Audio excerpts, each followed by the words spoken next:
욕지 정생산대 금생수자가 시오 욕지 내생산대 금생 척자가 시노라나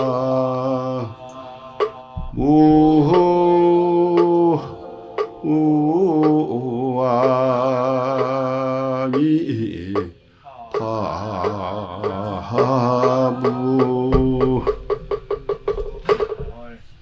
오늘 청일기도 입제 동참해 주신 우리 신도님 대단히 소중하게 생각하고 오늘의 인연을 소중하게 잘 간직하겠습니다.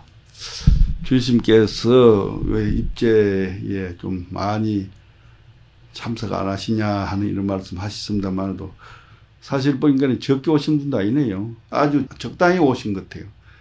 너무 많이 오시도 이 수용이 한계 있잖아요. 또 에어컨 한다 하더라도 사람이 너무 많이 오면 더워서 견디지 못합니다. 저도 마찬가지고. 적당히 오셔가지고 이 법회를 잘하게끔 이렇게 환경이 된 것 같습니다. 그래서 현실을 우리 긍정적으로 봐야 되거든요. 모든 것을. 부처님께서 가르쳐 주신 게 한마디로 말하면 현실을 어떻게 보느냐.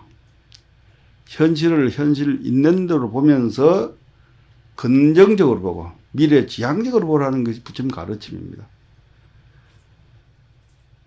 제대로 보고 미래지향적으로 보면 이 세상에 화낼 일도 없고 얼굴 찡그릴 일도 없고 그렇죠. 웃음만 가득하고 즐겁기만 합니다. 이렇게 하면 여러분들께서 뭐 젊어지라고 노래가 해도 젊어지고 더 예뻐지라고 노래가 해도 예뻐집니다. 마음이 편안하고 웃음이 넘쳐나는데 젊어질 수밖에 없고 예뻐질 수밖에 없지 않습니까? 그래 부처님 가르침대로만 살면 우리가 마음도 편안하고 또 여러분들 얼굴도 더 예뻐지고 젊어지고 오래오래 사십니다. 또 오래오래 살아야 되지 않겠어요? 여러분들 그렇게 생각하지 않습니까? 오래오래 살아야 되겠죠. 왜 그렇습니까?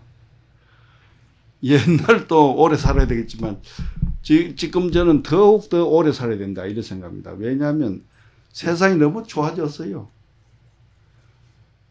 지구가 뭐 손바닥 보듯이 이렇게 보고 그렇지 않습니까?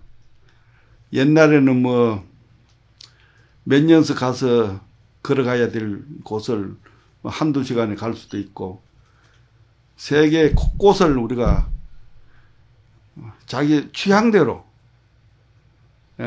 갈 수도 있고 들을 수도 있고 볼 수도 있고 또 좋은 음식이 얼마나 많습니까? 세계 요리를 다 먹을 수 있어요. 뭐 중국 사람들은 뭐 3대 불가라 해가지고 중국 음식이 하도 많아가지고 평생 먹어도 가지수를 다 못 먹는다 이런 말 합니다.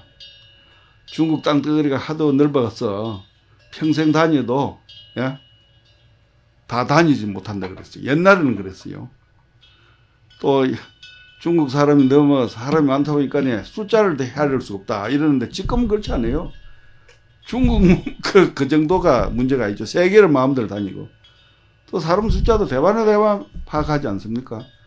요리가 안만 많다 하더라도 요리 다 만들어 먹어요.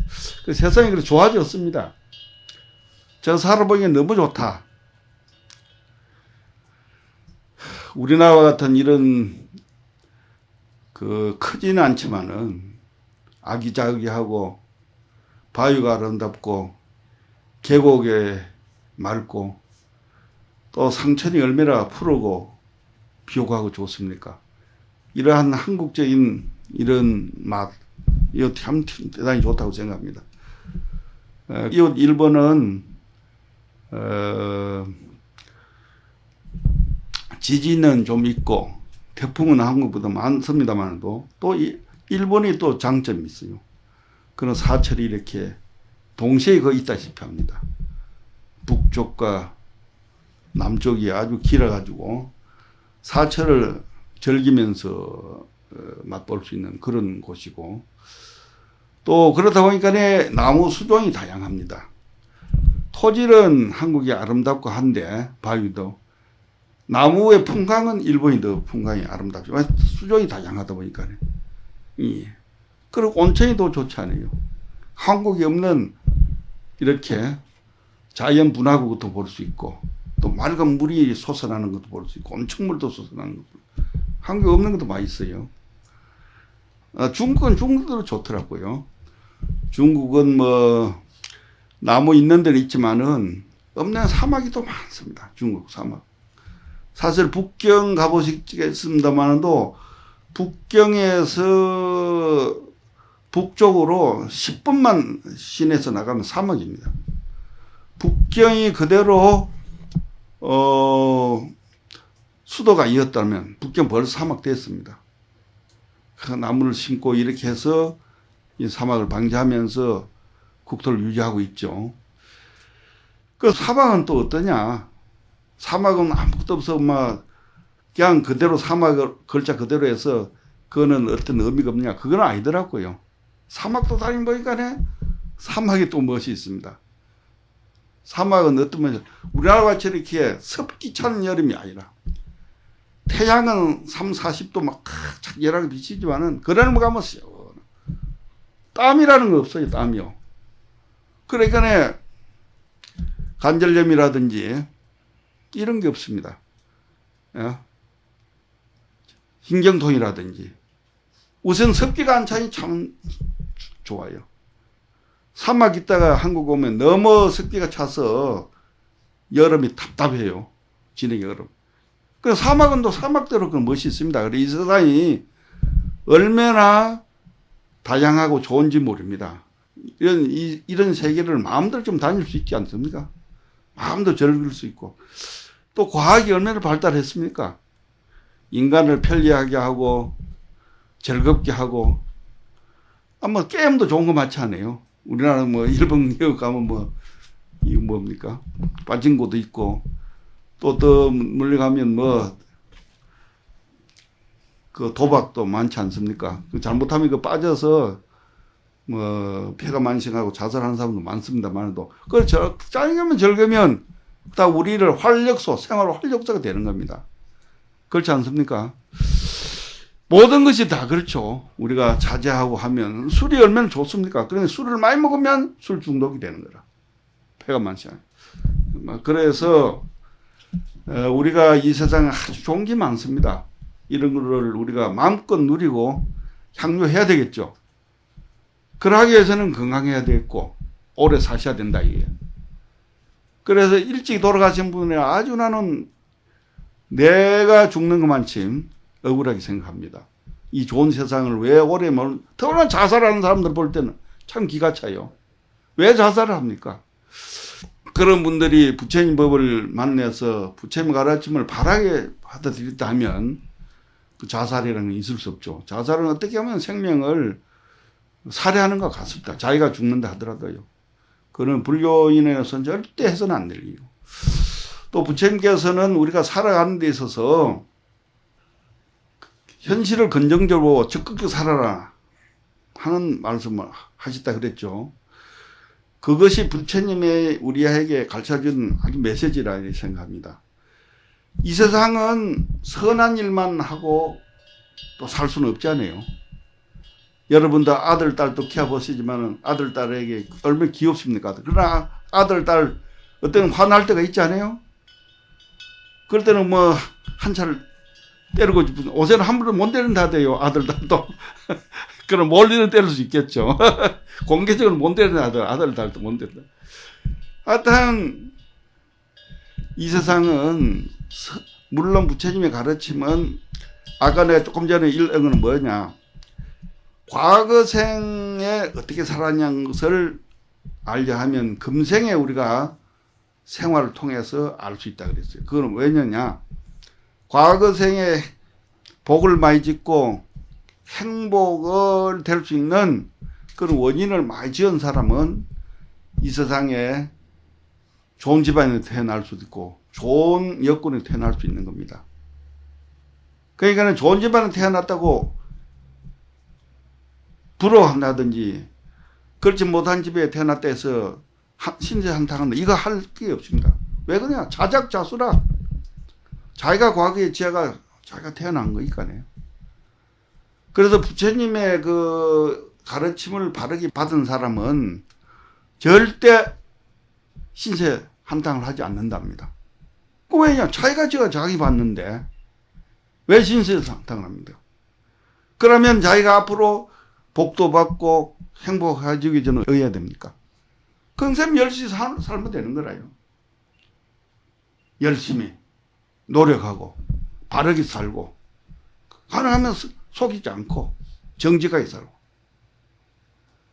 여러분들 저러 와서 합장하시죠. 합장하는 정신으로 살아가면 되는 겁니다. 합장에는 여러 가지 뜻이 있습니다. 모양도 합장하기 얼마나 아름답고 좋습니까? 그렇죠? 합장에는 그 상당한 의미가 있습니다.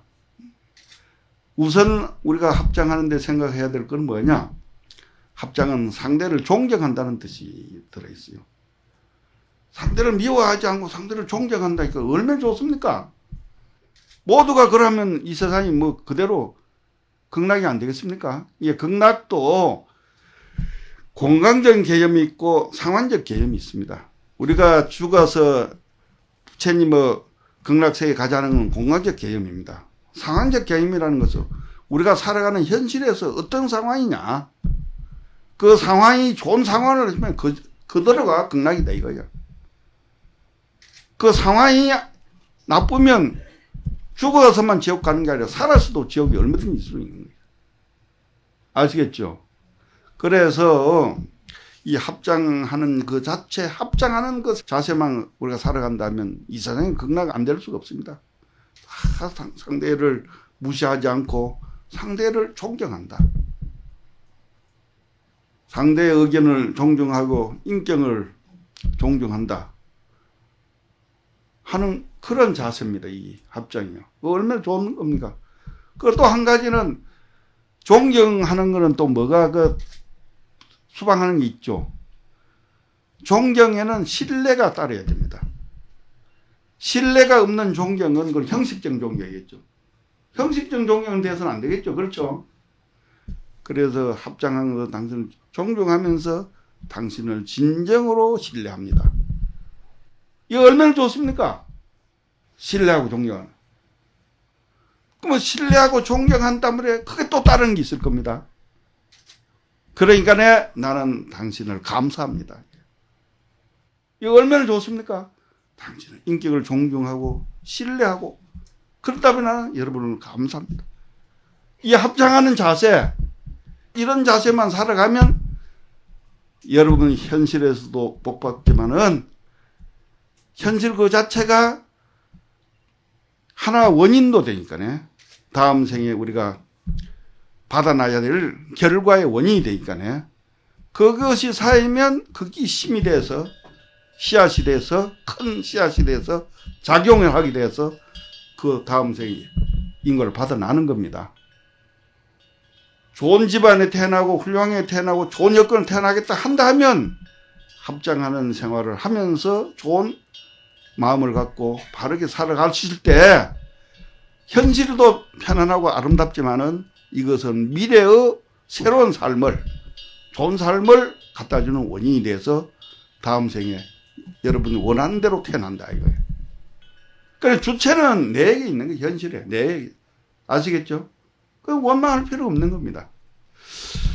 우리가 살아가면서 혹 본의 아이게 아이들을 미워할 수도 있고 한참 때릴 수도 있고 그렇지 않아요? 부부간에 또 이렇게 다툴 수도 있고 부부간에 또 미워할 수도 있습니다. 사랑이 잘못되면 또 미워하대요. 그래서 나는 부부는 한번 맺은 인연을 변치 않고 평생 살아가셔야 된다는 저는 그렇게 생각합니다. 옷에 잘못하면 이혼을 자꾸 하는데 이건 참 불행한 일입니다. 그 평생 그 맺을 때 여러 사람 앞에서 나는 검은 머리가 판머리가 되도록 시도록 명세코 부부로서 잘 살아가겠다고 명세하지 않습니까? 그러고 그 명세를 어기고 이혼하게 되면 그 사람이 잘 살 수 있겠어요? 그러면 거기서 파생된 아들, 딸들 어떻게 합니까? 그건 누가 책임집니까? 아들, 딸들에게 큰 죄를 짓는 겁니다. 아들, 딸들은 평생에 엄마, 아빠 이혼을 통해서 고아가 되면서 불만 갖고 자라나니까 사회적인 불만 세력으로서 성장할 수밖에 또 없습니다. 물론 부모 이혼했다고 다 그런 건 아니지만은 그런 경향이 많다는 거래요. 환경이 그러니까. 그러면서 그런 사람이 사는 사회가 편할 수 있겠는 게 아니야. 우리 사회가. 그래 이혼은 참아야 돼. 미국은 옛날에는 뭐냐 지금은 상당히 이혼을 안 하더라고요. 또 미국은 보니까 옛날에는 뭐 아들, 딸 뭐 한둘이 나는 몰라. 지금은 뭐 많아요. 아들, 딸들 뭐 다섯, 여섯 되는 지역이 많더라고요. 아주 가정적으로 돌아갔어요. 그 미국이 상당히 안정이 됐습니다. 옛날에는 미국 사회가 상당히 불안했어요. LA나 뉴욕 뭐 이런 데 가보면요. 모든 뭐 집이고 뭐 벽에 막 낙서해놓고 별별 걸 해놨어요. 범죄가 계속하고 밤에는 갈 수도 없고. 그래서 그 시장이 뉴욕 시장이 어떻게 했으면 이러한 사회적 불안 요인을 없애고 범죄 행위를 할 수 있냐. 여러 사람이 자문받은 결과 낙서부터 없애는 운동을 하자. 낙서. 이 낙서가 하나는 환경 아닙니까? 환경에 우리는 지혜를 받게 돼 있어요. 낙서를 없애는 운동부터 하다 보니까 뉴욕 사회가, 미국 사회가, 지금 미국 사회는 낙서 거의 볼 수 없습니다. 아주 안정을 찾아가는 거예요. 가정적으로요. 중요한 거죠. 그래서 우리가 살아가다 뭐 부부 간에 뭐 다툴 수도 하지만은 그것을 바로 반성해서 남편 남편대로 반성하면 부인은 부인대로 반성해서 본래의 자리로 회복하는 노력을 해야 됩니다. 이게 참여입니다. 제로 와서 부처님에게 참여하는 것이 부처님의 가피력과 가호를 주시면 이러한 발언도 되지만은 내가 일상생활을 해서 잘못한 게 있다면 그에 대해서 진정으로 참여해요. 참여로부터 달라지는 겁니다.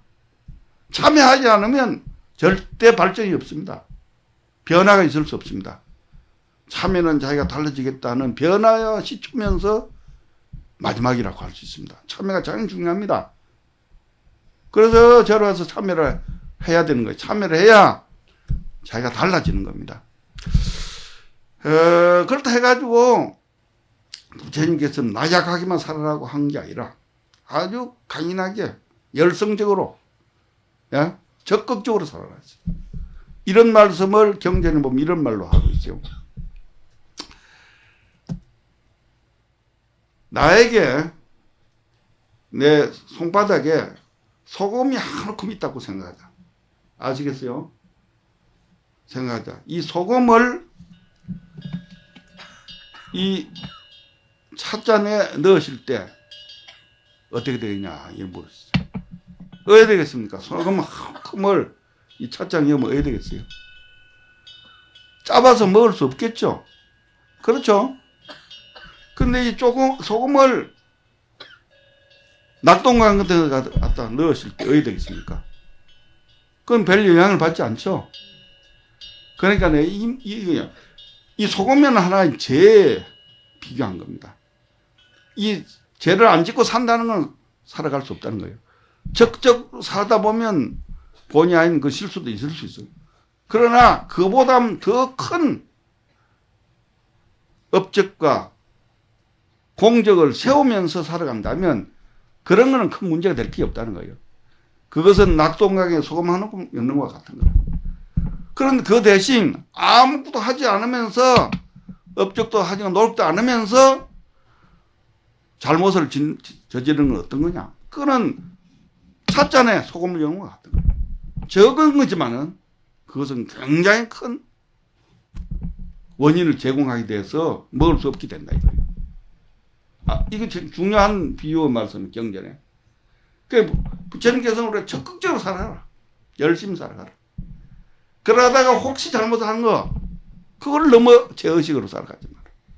그것은 마치 소금을 항아강 인도의 간제스강이라는 강이 있죠. 간제강이 있는 것 같다. 그러나 제대로 살아가지 못한 사람이 하는 행위들은 잘못된 행위들은 그런 찹장이 있는 것 같다. 이 얼마나 우리에게 삶의 적극적인 삶의 가치를 가르쳐 주십니다. 그렇죠. 그래서 난 오늘 청일 기도 입제는 대단히 중요한 의미가 있다고 생각합니다. 원래 시작은 결과가 같은 겁니다.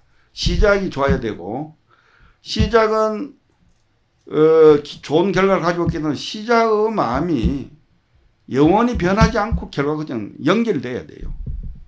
그리고 어떤 음식점에는 처음 마음으로 하겠습니다. 이런 말도 하대요. 요새 정치인도 그럽니다. 처음 마음으로 돌아가서 열심히 찍어줄 때는 열심히 일하다가 딱 되고 나면 변하는 이거 안 되겠죠. 그래서 정치인들 또 제대로 된 사람은 처음 마음, 처음 표 주십시오 하고 할 때의 자세로 하는 겁니다. 기도도 마찬가지입니다. 기도도 여러분들 오늘 기도 오실 때 깨끗한 마음으로 오시죠. 마음도 깨끗한 마음을 오시고 몸도 물론 깨끗하게 오시고 그렇죠.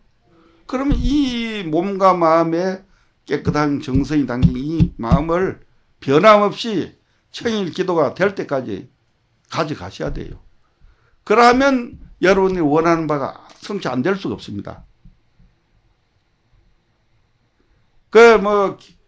자기가 그렇게 기도 임하는 자세가 제대로 되지 않는 분이 부처님에게 과분한 공무가 주십시오 하면 되겠습니까? 안 되겠죠? 예. 자기가 열심히 하면서 부처님께 가피를 주십시오. 이래야 됩니다. 우리가 이 세상 살아가는 데는 자기 힘으로서 논리적인 사고로만 살아갈 수 없는 게 현실입니다. 논리적으로는 분명히 잘 때를 끊는데 안 되는 경우가 있거든요. 이 세상에 우리 살아가는 불가사의한 현실입니다. 이러한 불가사의한 현실에 우리는 보호를 받기 위해서요. 종교가 필요한 거예요. 아시겠어요? 종교적인 정신적인 의지가 필요하고 정신적인 기도가 필요하고 또 불보살의 가호가 필요하고 불보살의 호림이 필요한 겁니다. 하나부터 둘 이러한 식으로만 살아가면 이 세상이 행복해지고 다 된다고 생각한다면 종교가 필요 없을 겁니다. 그래도 안 되는 경우가 많다 이 말이에요. 이런 것은 종교의심으로서만 어찌할 수밖에 없다. 그래서 우리 주님께서 여러분들의 좋은 인연을 주시기 위해서 청일 기도를 오늘 시작하셨네요. 그러니까 주님의 그 깊은 뜻을 아시고 동참하셔가지고 오늘의 정신, 그 자세를 잊지 말고 청일까지 가져가시기 바랍니다. 그래서 이 기도라든지 수행이라는 것은 어떻게 폭우가 내리는 것과 같은 그런 갑자기 날 줬다가 갑자기 막 폭우가 쏟아지지 않아요? 그런 것은 아니라고 말하고 있습니다. 기도하는 자세는 여일해야 돼. 한결 같아야 된다. 한결 같은 것을 비유를 한다면 산에 흐르는 계곡은 적다 하더라도 계곡이 마르지 않고 졸졸 흐르는 맑은 물이 있잖아요. 그것은 비가 온다 해서 폭우가 되고 안 온다 해서 줄어지는 거 아닙니다. 조매는 계곡으로. 그거는 가물어도 오고 흐리고 비가 와도 많이 흐르지 않는 그런 계곡이 있습니다. 산에 가면 맑은 계곡. 바로 신심, 기도의 정신, 신심은 맑으면 적은 계곡에 흐르는 물과 같이 여일하게 하라라는 것이 부처님의 우리 기도하는 자세입니다. 수행의 자세도 되고 기도의 자세도 되고 불자님 신심의 자세도 됩니다.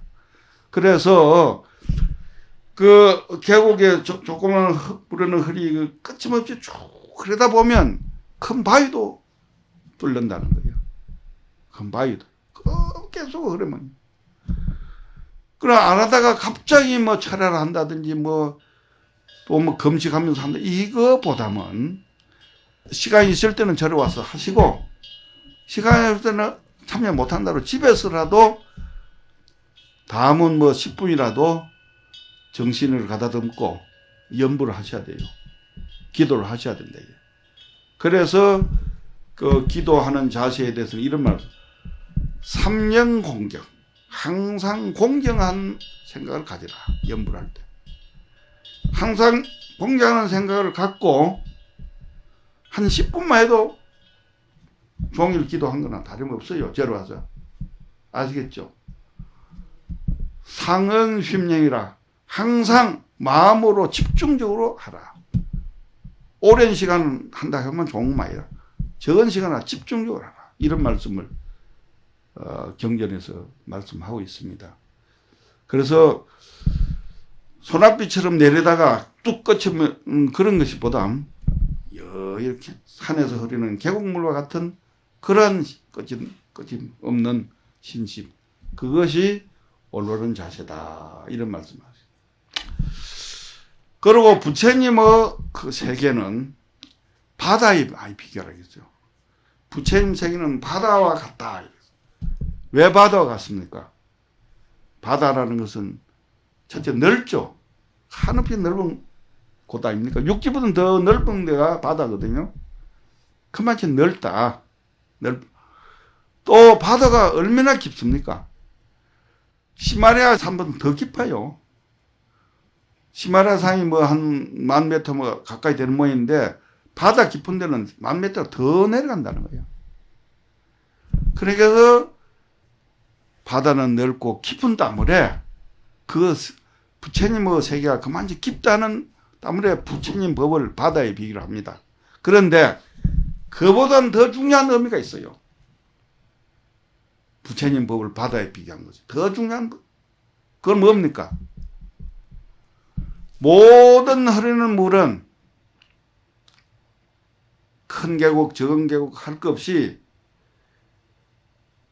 흐르는 물이 어디로 갑니까? 바다에 가지 않아요. 왜 바다 갑니까? 가장 낮은 땀에 바다로 흘러가는 거예요. 물이 항상 낮은 자세에서 흘러가는 게 물 아닙니까? 낮은 자세를 찾아서 흘러가는 건 바다가 낮은 데 있어요. 높은 데 있는 게 아닙니다. 육지보다 높으면 육지 안 되겠죠? 육지보다 낮은 데 아닙니까? 그러니까 그 하는 물도 낮은 곳을 찾아서 흘러가는 곳이 바다입니다. 그래서 그 바다 그 자체는 넓고 깊다는 뜻도 있지만 가장 낮은 곳에 있어요. 높은 곳에 있는 게 아니라요. 이게 중요한 또 의미가 있고 또 한 가지 바다의 중요한 것은 뭐냐? 천갈래 만갈래 물이 계곡이 있어서 흘러오더라도 어떤 경로를 통해 오더라도 그 오면 하나의 평등이네요. 그 오면 바다와 똑같은 위치로서 이렇게 자리 잡지 않습니까? 큰 계곡의 물이라 해서 물이 올라가고 적은 계곡의 물이라서 내려가는 게 아니잖아요. 평등하잖아요. 평등의 세계를 말합니다. 바다는. 평등. 또 평등만 있는 게 아니라요. 바다는 여러 가지 계곡의 물을 다 흡수하면서도 그 오면 똑같은 성격을 가요. 동일성. 평등성과 동일성이 그 바다에 상징하고 있습니다. 그래서 부처님의 세계는 깊고 넓은 뿐 아니라 차별 없는 세계다. 아시겠죠? 차별 없는 세계. 부처님의 성격은 통일적인 화해의 세계야. 통일성이라는 것은 화해되는 모습이 이지로 하된 게 아니고 화해된 모습이거든요. 통일은 화해의 세계다는 거예요. 그게 부처님의 세계예요. 불법이라요. 그래서 우리가 삼기에 모실 때 거룩한 부처님께 기합니다. 거룩한 법에 기합. 이거는 옳은 말씀이에요. 부처님의 세계와 부처님 법은 바로 그러한 평등하고 차별이 없고 넓고 깊으면서 통일의 생각을 가진 그런 세계이간에 부처님이나 부처님 가르침이 그렇습니다. 마지막으로 거룩한 스님에게 기한다 이런데 여기에 스님은 우리가 알 필요가 있습니다. 어떤 개개인의 스님을 이야기한 게 아닙니다. 그래서 거기에 대해서 거부 반응하는 사람도 약간 있는데 스님 중에는 천차만별 아니라요. 여기 스님이라는 것은 어떤 개개인의 스님을 말하는 게 아니고 부처님의 법에 알맞는 평등성과 동일성, 차별성이 없는 그런 화해의 집단을 말합니다. 집단. 그리고 부처님의 사상과 정신으로 살아가는 그 집단을 말합니다. 여기에는 스님도 될 수 있고 그렇잖아요. 신도님도 될 수 있는 거라요. 신도님도 부처님의 법의 정신에 의해 가지고 살아가신다면 성가에 해당이 되는 겁니다.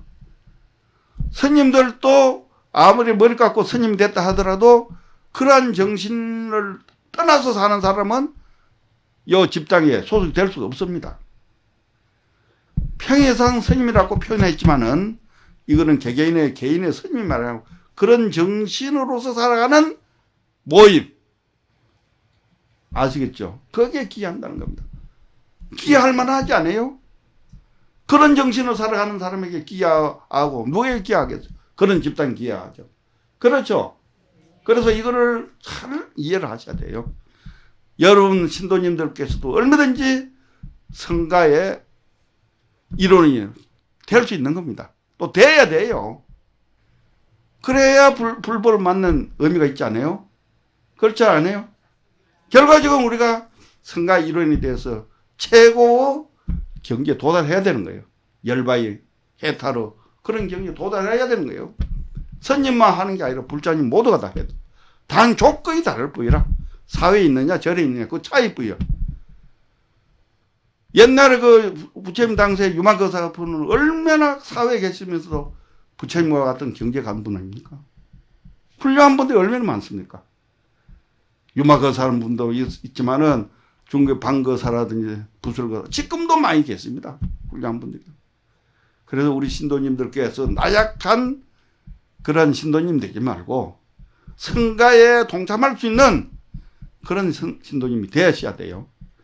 그래서 그러한 불법에는 뭐가 근본이 되느냐? 신심이 근본이 된다. 신심, 믿음이.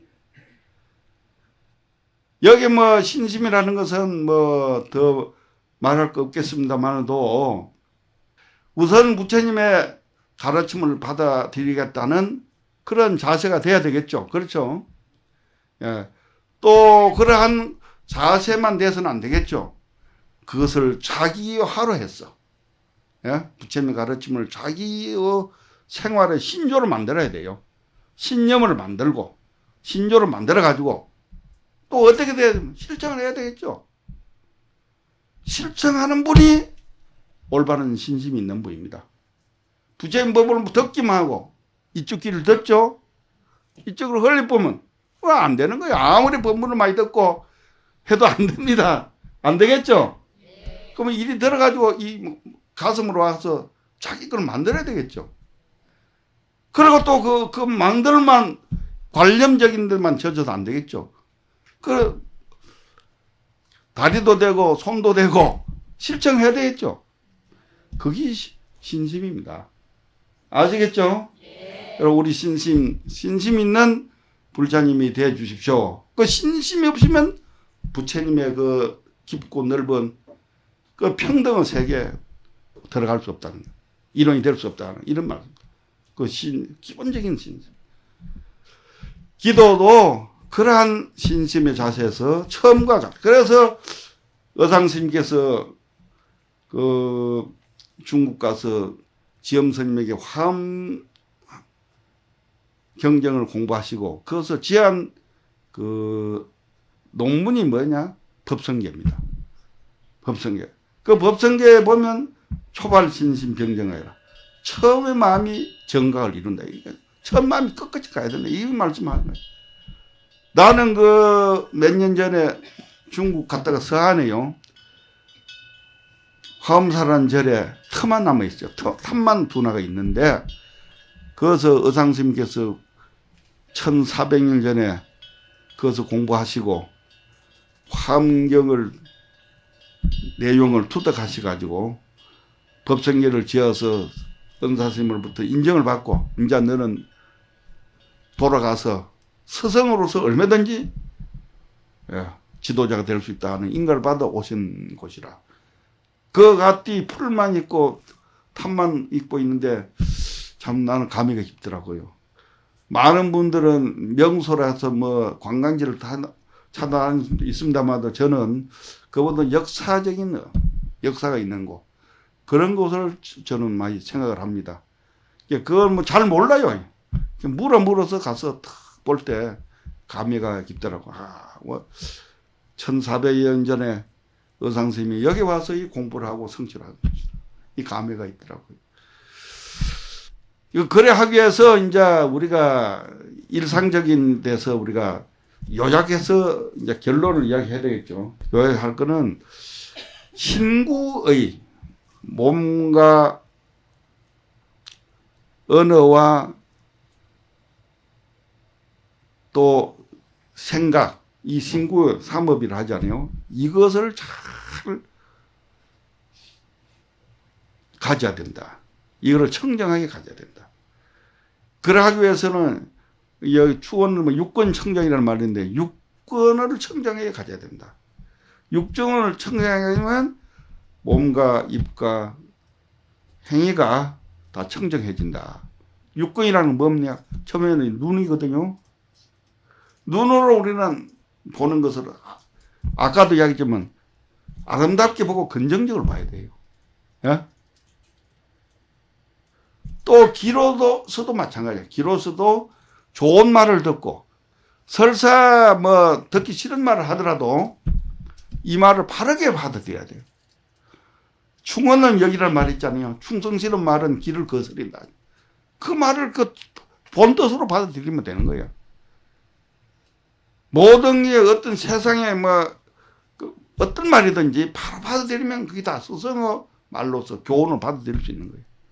그래서 눈으로 보는 것도 중요하게 긍정적으로 받아들이면서 소리도 우리는 아름답게 받아들여야 된다.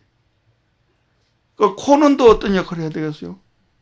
이 세상에 좋은 냄새, 향기를 이렇게 바른 좋은 향기로 받아들여야 되겠죠. 입은 또 어떻게 되겠어요?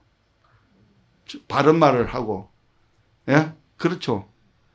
또 도움되는 말을 이런 언어를 해야 되지 않겠어요? 몸은 어떻게 돼요? 바른 실천을 해야 되겠죠. 그렇죠? 너무 뭐 이렇게 위협을 한다든지 폭행적인 그걸 해서는 안 되겠죠. 자비의 마음을 갖고 자비행을 해야 되겠죠. 이래서 우리 육권 이것을 쉽게 말하면 이 창문과 같은 거예요. 창문을 적당히 열어서 바깥하고 안하고 소통도 하면서 밝은 그 햇빛도 받아들이고 공기도 받아들이고 이래야 이 건물도 건전하게 관리하지만은 우선 환경이 좋아지는 거예요. 마찬가지예요. 이 육신을 통해서 이 눈과 귀 이거는 창문과 문과 같은 거라요. 문을 적당히 열고 적당히 받아들이고 이래 해야 청정하게 되는 겁니다. 그렇게 하면 몸과 마음, 행위가 다 청정해지는 겁니다. 그래서 여기서부터 그러니까 어떻게 신구의 삼업을 청정히 갖느냐 어렵게 생각할 게 없다 이거예요. 눈으로, 귀로, 입으로, 마음으로, 행위로 우리는 청정하게 가지면 되는 겁니다. 그렇죠? 아까 내가 처음 이야기를 많이 했죠? 예. 그리고 긍정적으로 가치 있게 또 남에게 도움되는 가능하면 어떤 말을 듣더라도 그 말을 나쁘게 하면 안 되는 거예요. 잘 듣고 소화를 잘 시켜서 좋게 이야기해야 돼요. 비밀적인 데서는 별말 다 할 수 있어요. 그러나 그 공개적으로 그 말로 갖다 하면 안 되는 거예요. 그걸 잘 소화시켜서 도움되도록 그 말을 더 발전시켜서 이야기해야 돼요. 그래 되면 그 모든 우리 사사로운 이야기도 다 약이 되는 겁니다. 그래서 육권을 청정하게 갖는 것부터 우리는 일정 생활에 출발해야 된다 하는 것을 말씀드리고, 신심은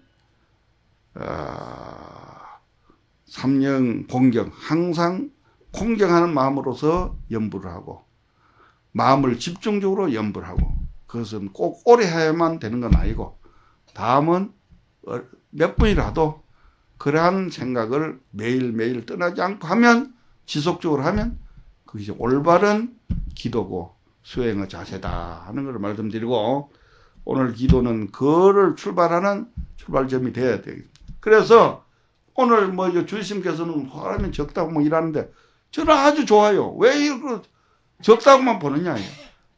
너무 많이 오면 곤란해요. 이거 긍정적으로 보자, 형제를. 그것부터 우리는 출발해야 돼요. 아시겠죠? 예.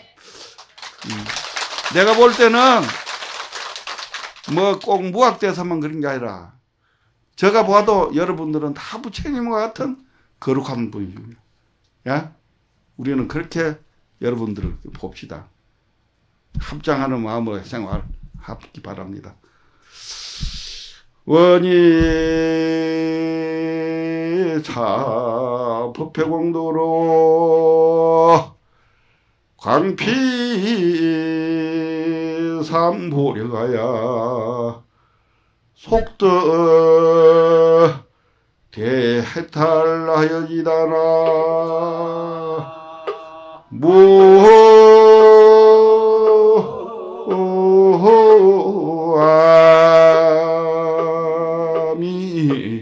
하부. 그리고 적극적으로 살도록 합시다. 긍정적으로 보고 미래지향적으로. 그것도 잊지 마십시오. 예, 예.